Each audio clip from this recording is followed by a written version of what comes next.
Morning, ladies and gentlemen. My name's Clifford Stone. I was a Sergeant First Class, United States Army. I had a secret clearance with nuclear surety.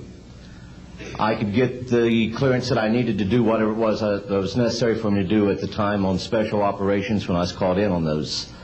What I'm referring to here is that I was involved in situations where we actually did recoveries of crashed saucers, for lack of a better term, debris thereof. There were bodies that were involved with some of these crashes, also some were alive. While we were doing all this, we were telling the American public there was nothing to it. We were telling the world there was nothing to it. I'd like to go into detail on some of the cases, about the nuts and bolts cases right here, but I will be available if you have any questions concerning my involvement in this. You can talk to Dr. Greer to arrange for me to get to talk to you. But the whole situation is, we've set back, we've told the American people that there's no such thing as UFOs. I've been involved where we have recovered these objects. We know them to be of extraterrestrials. In 1969, I had an event that happened to me while I was stationed at Fort Lee, Virginia. We went to Indiantown Gap, Pennsylvania. That would be my first exposure to any time that we would be recovering an unidentified flying object. When we went there, we already had people that was already in the facility. We were a backup team, which was supposed to be MBC, because there was supposed to be some nuclear materials that was on board this craft. Later on, most people involved would have been were to be told that there was nothing on board it. It was nothing more than just a crash of one of our aircraft. I know better, because I was one of the people that approached it with a Geiger counter to get surface readings. I was the first person to go ahead and see that there were bodies on it. That would be the first of approximately 12 events. UFO crashes are not events that take place every day. They're rare.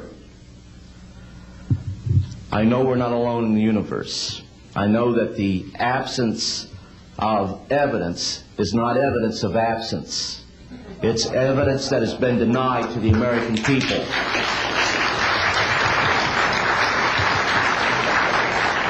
I stand before you today in my almighty God, and I tell you this. If Congress calls me in and says, will you testify in detail what you know, I stand here today prepared and ready to do just that. Governments must never lie to the people for no reason. Thank you.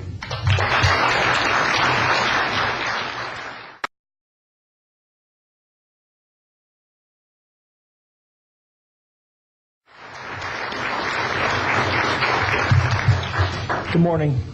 My name is Mark McCandlish, and for the last 21 years I have worked as a conceptual artist for a variety of defense contractors. I've been involved in conceptual artwork of the production thereof for Rockwell on the X-30 program, and also on the high-step program. That's spelled HYSTP, means Hypersonic Testbed Program. During the course of my career, I've twice had a secret security clearance. In 1967, while my father was stationed at Westover Air Force Base, the headquarters for 8th Air Force Strategic Air Command, I witnessed and watched through a telescope a UFO which hovered over a nuclear weapons storage facility for approximately 10 minutes and then departed with an acceleration approaching a bullet leaving a rifle barrel. In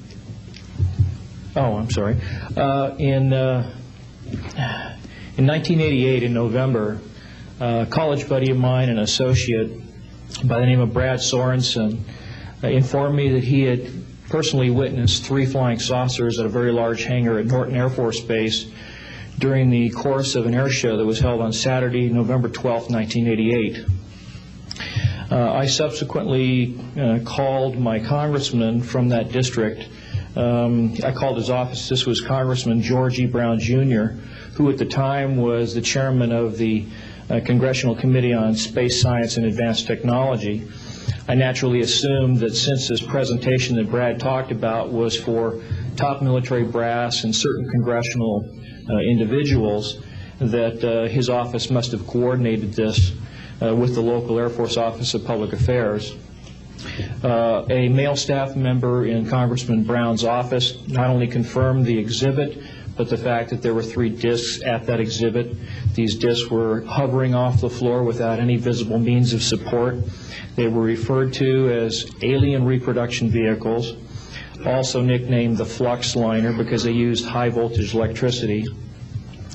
Let's see, to keep things short, this is a diagram that I made based on a sketch that Brad Sorensen did for me in rough form shortly after he had his sighting, and subsequently cleaned that drawing up and made it much more accurate, and that's the drawing that Dr. Greer is holding there now.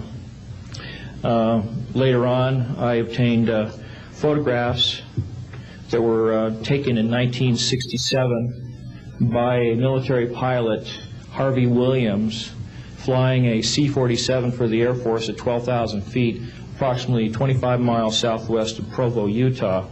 This particular vehicle matches the so-called ARV in all proportions and respects in terms of the detail of the shape of the craft. And this was photographed, as I say, in June or July of June of 1967. I later spoke to a gentleman by the name of Kent Sellen that I met at an air show at Edwards Air Force Base in 1992, the first unveiling publicly of the B-2 bomber. He indicated to me that in 1973, when he was a crew chief working on experimental aircraft at Edwards Air Force Base, that he had unintentionally wandered into an area where there was a classified aircraft, namely the ARV. He described it in detail, and he added other details to the account concerning the configuration and the operation of the vehicle that Brad Sorensen was not aware of. Subsequently, Brad Sorensen met with the famous aeronautical designer Burt Rutan, gave him a copy of this blueprint which you've just been shown. Mr. Rutan felt that it was a joke and put it on his wall as kind of a joke. And a third party confirmed for me later that a Colonel Ray Walsh from Edwards Air Force Base was visiting Mr. Rutan, saw this blueprint on the wall and registered quite a degree of shock and anger, wanted to know where the hell he got this blueprint, because there was in fact such a craft at that time, approximately 1994, 95, in a hangar at Edwards Air Force Base, North Base Complex at that time. Subsequently, I've done a lot of research on this product, this vehicle. I've come across a number of declassified documents that show that the Air Force, as early as 1960, was wind tunnel testing flying saucer shapes up to Mach 20. And I also have declassified NASA documents that show similar shapes. In fact, this is the document here that more or less details the wind tunnel testing up to Mach 20. This is the NASA document right here that was declassified, and it shows a variety of spherical and lenticular shapes that were flight tested up to, or I should say wind tunnel tested up to Mach 6.